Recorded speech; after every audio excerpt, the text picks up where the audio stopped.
दवा जब आप लेते हैं तो दवा लेने के दो तरीके होते हैं। दवा आप खाते हैं मुंह से और पेट में चला जाता है या फिर इंजेक्शन के माध्यम से आपके बॉडी में चला जाता है। तो कभी भी आपने ये सोचा है कि जो दवा आपके पेट में गया वो पेट में क्या कर रहा है? उस दवा को कैसे पता कि हमें कहाँ जाना है और किस पार्ट को ठीक करना है? तो आज के इस वीडियो लेक्चर में हम इसी टॉपिक पे बात करेंगे कि दवा हमारे शरीर में कैसे काम करता है। इस चीज़ को समझने के लिए ये चीज़ समझना बहुत ही इम्पॉर्टेंट है। चाहे आप मेडिसिन लीजिए या तो फूड लीजिए, वो हमारे बॉडी के लिए खाना के रूप में है। फूड हमारे माउथ से स्टमक में जाता है, स्टमक से इंटेस्टाइन में जाता है और इंटेस्टाइन से ही लीवर में जाता है और लीवर ही आगे का जो पाथ है वो तय करता है कि फर्दर मेडिसिन को कहाँ भेजना है। दोस्तों, लीवर हमारे शरीर का सबसे बड़ा ऑर्गन होता है जिसे सेकंड ब्रेन बोला जाता है, क्योंकि लीवर बहुत सारे ऐसे डिसीजन हैं जो बिना ब्रेन से पूछे स्वयं लेता है। हमारे बॉडी में लीवर ही एक ऐसा पार्ट है जो खुद रिप्लिकेट होता है, मतलब लीवर को अगर आधा काट दिया जाए तो वह खुद ही पूरा बन जाता है। अब जरा लीवर के फंक्शन के बारे में समझ लेते हैं। लीवर एक तरह से हमारे शरीर का गेट कीपर की भूमिका में होता है। इंटेस्टाइन से जो भी मटेरियल हमारे लीवर को पहुंचता है उसे लीवर ही डिसाइड करता है कि इस चीज़ को हमारे शरीर के डिफरेंट पार्ट में भेजना चाहिए या फिर नहीं। अगर भेजना चाहिए तो किस पार्ट को भेजना चाहिए, ये डिसीजन लीवर का होता है। अच्छा, लीवर को कैसे पता चलता है कि ये फूड है या फिर पॉइजन? आप इमेजिन कीजिए, आपके घर के सामने एक गेट कीपर है और अपने गेट कीपर को बताया है कि अगर मेरा कोई दोस्त आए तो उसको अंदर आने देना। अब गेट कीपर को कैसे पता चलेगा कि कौन दोस्त है और कौन दुश्मन? तो आपने एक लिस्ट दे दिया जिसमें दोस्त और दुश्मन दोनों हैं, तो वो आसानी से पहचान सकता है कि कौन दोस्त है और कौन दुश्मन। सेम यही सिस्टम लीवर में होता है। खाने से रिलेटेड सारी इन्फॉर्मेशन लीवर के पास है। जब आप कुछ भी खाते हैं और लीवर के पास जाता है तो लीवर उसको चेक करता है कि ये फूड है या पॉइजन। जो फूड होता है उसको शरीर में भेज देता है और जो फूड नहीं होता है, पॉइजन होता है, उसको शरीर से बाहर कर देता है। जो भी हम दवा लेते हैं वो तो ऐसा नहीं है ना कि वो 500 साल पुराना है, उसको मनुष्य ने ही बनाया है। लीवर के लिए ये एक अनजान चीज़ है जिसको वो नहीं जानता या उसके लिस्ट में नहीं होता है, इसलिए लीवर दवा को बाहर निकाल देता है। लेकिन जो दवा हम खाते हैं वो तो काम करता है। लेकिन कैसे काम करता है? तो देखिए, इसके लिए इंसान ने अपना दिमाग लगाया। इसको जरा हम एग्जाम्पल के थ्रू समझते हैं।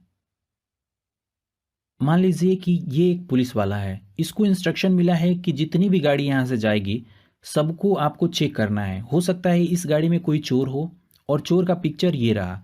ये पुलिस वाला हर मिनट में 2 गाड़ी को चेक करता है। इस तरह चोर बच नहीं सकता, लेकिन चोर बहुत चालाक है। उसने देखा कि इनकी कैपेसिटी 1 मिनट में 2 गाड़ी चेक करने की है। अब चोर हर मिनट में 4-4 गाड़ियां भेजना शुरू कर दिया। अब पुलिस वाला को 2 गाड़ी ऐसे ही छोड़ना पड़ेगा, मतलब चोर के निकलने का चांस 50% हो गया। जब तक कि पुलिस अपना कैपेसिटी बढ़ाएगा तब तक बहुत सारे चोर अंदर आ चुके होंगे। सेम थिंग लीवर के साथ होता है। जब हम दवा लेते हैं तो लीवर उस दवा को रोक देता है। तो हम क्या करते हैं, जितनी कैपेसिटी लीवर को दवा रोकने की है उससे दोगुनी दवा का डोज लेते हैं। अब 50% दवा जिसको लीवर रोक नहीं पाता वो ब्लड वेसल के थ्रू हमारे अफेक्टेड पार्ट तक पहुंचकर उसे ठीक करता है। अब लीवर धीरे धीरे मेडिसिन को रोकने की कैपेसिटी को बढ़ाता है और जब उसकी कैपेसिटी बढ़ जाता है तो दवा फिर से काम करना बंद कर देता है, जिसे डॉक्टर दवा का डबल डोज देते हैं। डायबिटीज़, पेन किलर और हाई ब्लड प्रेशर के केस में ऐसे ही होता है। फिर धीरे धीरे एक ऐसा कंडीशन आता है जब लीवर या तो डैमेज हो जाता है या तो अपनी इतनी कैपेसिटी को बढ़ा लेता है कि दवा ही काम करना बंद कर देता है। तब डॉक्टर डायरेक्ट इंजेक्शन का सहारा लेते हैं, मतलब बिना लीवर के हेल्प लिए डायरेक्ट मेडिसिन को बॉडी में इंजेक्ट करते हैं। एक बात आपको बहुत अच्छे से याद रखनी है कि जो हमारा इंजेक्शन होता है वो हेल्थ के लिए बहुत ही ख़राब होता है, क्योंकि ये ब्लड वेसल के एंडोथेलियम लेयर पर घाव बना देता है। क्या आपको पता है कि ये एंडोथेलियम जो लेयर है वो एक केमिकल को प्रोड्यूस करता है जिसका नाम नाइट्रिक ऑक्साइड है, जो कि आपके डिजीज़ को रोकने का काम करता है। नाइट्रिक ऑक्साइड के डिस्ट्रॉय होने से हमारे बॉडी का सिग्नलिंग सिस्टम जो होता है फेल हो जाता है। यहाँ पर एक वर्ड है सिग्नलिंग सिस्टम। तो जरा सिग्नलिंग सिस्टम के बारे में हम समझ लेते हैं कि ये क्या होता है। तो देखिए, सिग्नलिंग सिस्टम बहुत ही इंटरेस्टिंग चीज़ है। मान लीजिए आपने सोचा कि मुझे रसमलाई खाना है, तो जैसे ही आपने सोचा कि मुझे रसमलाई खाना है, हमारा जो ब्रेन है वो पेनक्रियाज को सिग्नल सेंड करता है कि बस अब तुम तैयार हो जाओ, रसमलाई आने वाला है। जब रसमलाई आपके सामने है, ब्रेन ने दूसरा सिग्नल सेंड किया। आप अपने माउथ में डालेंगे उस रसमलाई को तो ब्रेन तीसरा सिग्नल सेंड किया।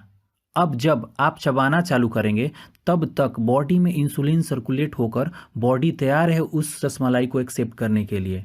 तो इसको हम सिग्नलिंग सिस्टम बोलते हैं।